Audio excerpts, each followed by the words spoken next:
दोस्तों, मैं राजकुमार आपका स्वागत करता हूं एग्ज़ाम मस्ती में। दोस्तों, मैं आपके लाया हूं भारतीय अनुसूचियां जो एग्ज़ाम के पर्पस से, एग्ज़ाम के दृष्टिकोण से बहुत ही महत्वपूर्ण है। हम इसके बारे में जानेंगे कि कौन सी अनुसूची हमें क्या बताती है। तो हम सबसे पहले प्रथम अनुसूची के साथ शुरुआत करेंगे।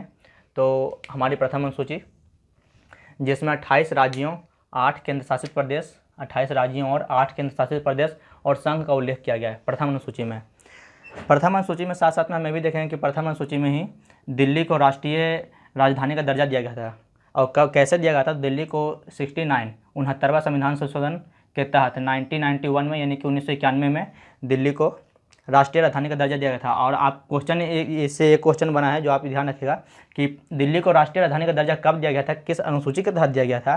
तो प्रथम अनुसूची के तहत। किस अनुसूची के तहत? प्रथम अनुसूची के तहत दिल्ली को राष्ट्रीय राजधानी का दर्जा दिया गया था। कब? 1991 में, यानी कि 1991 में।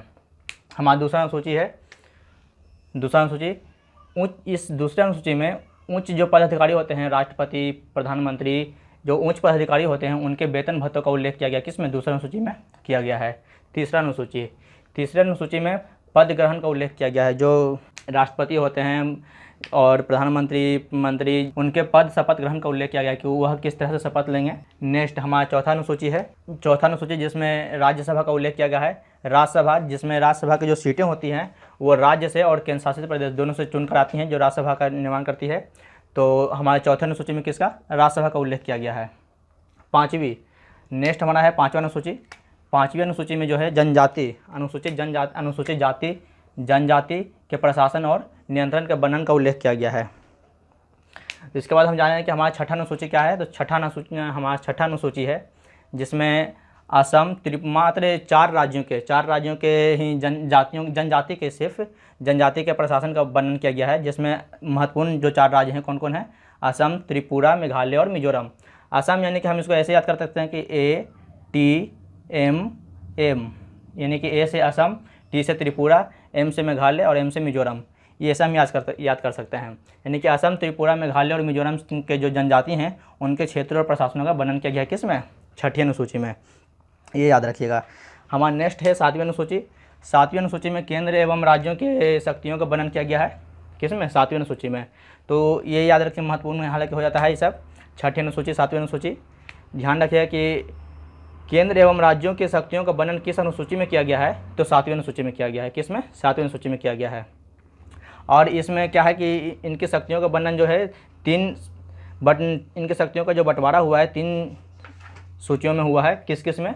संघ सूची, राज सूची और समवर्ती सूची। तो आइए हमें ये जो सातवीं अनुसूची है उनके शक्तियों का जो बंटवारा हुआ है 3 सूचियों में, उसके बारे में हम थोड़ा थोड़ा जान लेंगे। तो संघ सूची जो है, संघ सूची में जो विषय दिया जाता है उस पर केंद्र सरकार को कानून बनाने का अधिकार होता है। राज्य सूची में जो भी विषय दिया जाता है उसमें राज्य को कानून बनाने का अधिकार होता है। और जो समवर्ती सूची होता है इसमें दोनों को, राज्य और केंद्र दोनों को कानून बनाने का अधिकार होता है। हमारा नेक्स्ट है आठवीं अनुसूची। हम आठवीं अनुसूची पे अब चलते हैं। तो हमारे आठवीं अनुसूची में कितने भाषाओं का? 22 भाषाओं का उल्लेख किया गया है। 22 भाषाओं का उल्लेख किया गया, जिसमें से हमारा जो 14 भाषाएँ थी, 14 भाषाएँ हमारी मूल भाषाएँ कही जाती हैं। 14 भाषाएँ क्या हैं? हमारी मूल भाषाएँ हैं। और जो 8 भाषाएँ जोड़ी गई थी, हमारी 8 भाषाएँ जो जोड़ी गई थी संशोधन के द्वारा, किसके द्वारा? संविधान संशोधन के द्वारा हमारी 8 भाषाएँ जोड़ी गई थी। इसमें हम देखें कि हमारी 8 भाषाएँ कौन कौन हैं और कब किस संशोधन के तहत जोड़ी गई हैं, तो हम इसके बारे में जानेंगे थोड़ा बहुत। तो 1967 में, 1967 में, 1967 में 21वां संविधान संशोधन किसके द्वारा? 21वां संविधान संशोधन द्वारा जोड़ा गया था। किसको? सिंधी को जोड़ा गया था 21वां संविधान संशोधन के तहत 1967 में। नेक्स्ट है 1992 में, 1992 में 71वां संविधान संशोधन। इसके तहत 3 भाषाएं जोड़ी गई थी, कोंकणी, नेपाली और मणिपुरी। ये 3 भाषाएं कब जोड़ी गई थी? तो 1992 में 71वां संविधान संशोधन के तहत जोड़ा गया था। ठीक है, ये कितने हो गए हमारे? 2003 में 92वां संविधान संशोधन, 92वां संविधान संशोधन, 92वां संविधान संशोधन के तहत मैथिली, संथाली, डोगरी, हमारा जो मूल भाषाएं 14 थीं, उसके बाद जो हमारी 8 भाषाएं जोड़ी गई थी कब? तो 1967 में किसके? 21वां संविधान संशोधन, 21वां संविधान संशोधन के तहत सिंधी को जोड़ा गया था। फिर 1992 में 1992 में 71वां संविधान संशोधन किसके तहत, 71वां संविधान संशोधन के तहत कोंकणी, नेपाली और मणिपुरी को जोड़ा गया था। उसके बाद 2003 में, कब, 2003 में 92 में 92वां संविधान संशोधन में, 92वां संविधान संशोधन में मैथिली,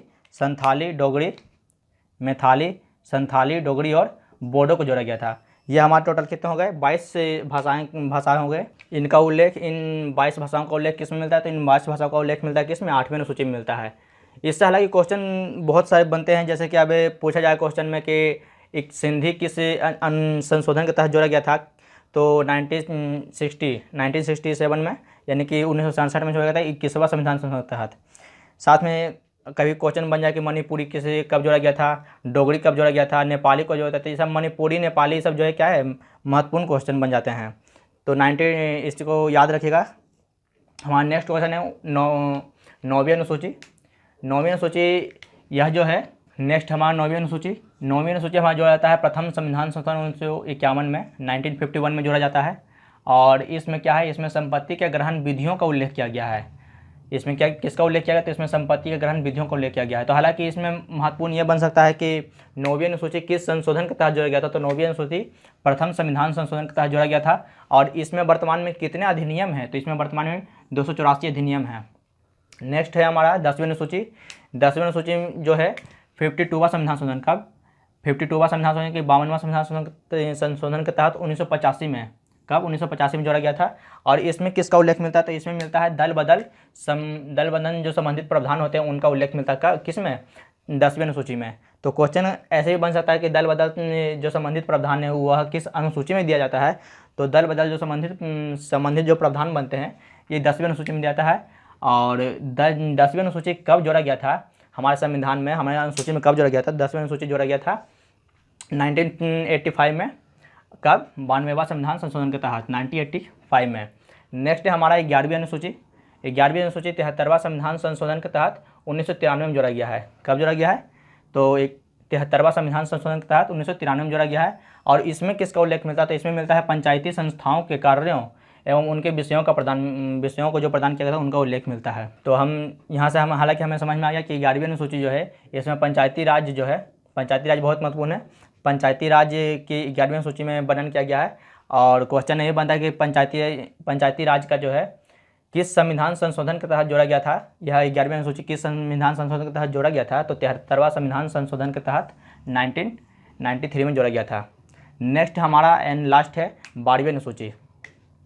12वीं अनुसूची है यह 74वां संविधान संशोधन 1993 में, कब, 74वां संविधान संशोधन 1993 में जोड़ा गया था। और इसमें शहरी क्षेत्र, इसमें जो होते हैं शहरी क्षेत्र के स्थानीय स्वशासन संस्थाओं के कार्यों, जो शहरी क्षेत्र होते हैं उनके जो स्थानीय शासन होते हैं उनके कार्यों के लिए 18 विषयों का वर्णन किया गया है, किसमें, 12वीं अनुसूची में। तो क्वेश्चन में यह महत्वपूर्ण बन सकता है कि 12वीं अनुसूची किस संविधान संशोधन के तहत हमारे अनुसूची में जोड़ी गई थी, तो 12वीं अनुसूची जोड़ी गई थी कब, 74वां संविधान संशोधन 1993 में 1993 में जोड़ा गया था। तो इनसे हालांकि एग्जाम में बहुत सारे क्वेश्चंस बनते हैं, जैसे कि एनटीपीसी, रेलवे ग्रुप डी, आने वाला ग्रुप डी है, एमटीएस है, यूपीएससी। तो हम आइए इस बार एक बार फिर से इस पर एक नज़र डालते हैं। तो प्रथम अनुसूची में क्या था, संघ और राज्य का उल्लेख किया गया है। द्वितीय अनुसूची में उच्च पदाधिकारियों के वेतन और भत्तों का उल्लेख किस में किया गया है, दूसरी अनुसूची में किया गया है। तीसरी अनुसूची हमारा है, तीसरी अनुसूची में शपथ ग्रहण का उल्लेख किया गया है उच्च पदाधिकारियों का। और चौथी अनुसूची क्या है, तो चौथी अनुसूची में राज्यसभा का उल्लेख किया गया है। और 5वीं अनुसूची, तो 5वीं अनुसूची में क्या किया गया, 5वीं अनुसूची में अनुसूचित जाति, अनुसूचित जनजाति का उल्लेख, उनके प्रशासन का वर्णन और नियंत्रण का वर्णन किया गया, किसमें, 5वीं अनुसूची में किया गया है। हमारे 5वीं अनुसूची में अनुसूचित जाति यानी कि एससी और एसटी जो होते हैं उनके प्रशासन और नियंत्रण का वर्णन किया गया है। नेक्स्ट हमारी 6ठी अनुसूची में मैंने आपको बताया था कि ATMM हमारे, हालांकि आपको ये याद करने में बहुत आराम होगा कि ATMM एक एम और लगाना है आगे। और इसमें असम, त्रिपुरा, मेघालय, मिजोरम के जनजातियों का वर्णन किया गया है। नेक्स्ट हमारा 7वीं अनुसूची। 7वीं अनुसूची में केंद्र एवं राज्यों के बीच की शक्तियों का वर्णन किया गया है, जिसमें संघ सूची, राज सूची और संवर्ती सूची के बारे में मैंने आपको बताया था। नेक्स्ट हमारा 8वीं अनुसूची। 8वीं अनुसूची में 22 भाषाओं का उल्लेख किया गया है। 22 भाषाओं के उल्लेख में जिसमें 14 क्या है मूल भाषाएं हैं और 8 भाषाएं क्या हैं, 8 भाषाएं जो संविधान संशोधन के तहत जोड़ी गई थी। नेक्स्ट हमारा 9वीं अनुसूची। 9वीं अनुसूची प्रथम संविधान संशोधन के तहत 1951 में जोड़ा गया था। और इसमें किसका उल्लेख मिलता है, तो इसमें भी मिलता है संपत्ति के अधिग्रहण विधिवत का उल्लेख मिलता है। और इसमें वर्तमान में कितने अधिनियम है, तो 284 अधिनियम है। नेक्स्ट हमारी 10वीं अनुसूची। 10वीं अनुसूची हमारा 52वां संविधान संशोधन के तहत 1985 में, कब 1985 में जोड़ा गया था। और इसमें दल बदल संबंधित प्रावधानों का उल्लेख मिलता है। किसमें, 10वीं अनुसूची में मिलता है दल बदल प्रावधानों का उल्लेख। नेक्स्ट हमारा 11वीं अनुसूची। 11वीं अनुसूची जो है 73वां संविधान संशोधन के तहत 1993 में जोड़ा गया था। और इसमें पंचायती राज संस्थाओं के कार्य एवं उनके विषयों का प्रावधान मिलता है। इसके बाद हमारा लास्ट 12वीं अनुसूची। यह अनुसूची जो है 74वें संविधान संशोधन के तहत 1993 में जोड़ा गया था। और इसमें शहरी क्षेत्रों का स्थानीय स्वशासन एवं उनके विषयों का प्रदान किया गया है। किसमें, 12वीं अनुसूची में। तो हालांकि इससे बहुत सारे महत्वपूर्ण क्वेश्चन बनते हैं, तो इनको याद रखिएगा और अपने दोस्तों में शेयर कीजिए ताकि उन तक ये वीडियो पहुंच सके, वो भी इन वीडियो का फ़ायदा उठा सकें। उन तक ये अपने दोस्तों को इन वीडियो को शेयर कीजिए और ताकि इससे हमें ज़्यादा मोटिवेशन मिल सके और हम आपको ऐसे ही और वीडियो प्रोवाइड कराते रहें। और अगर आपको ये वीडियो अच्छी लगी हो, पसंद आई हो, तो इसे लाइक करें, सब्सक्राइब करें। ओके दोस्तों, जय हिंद, जय भारत।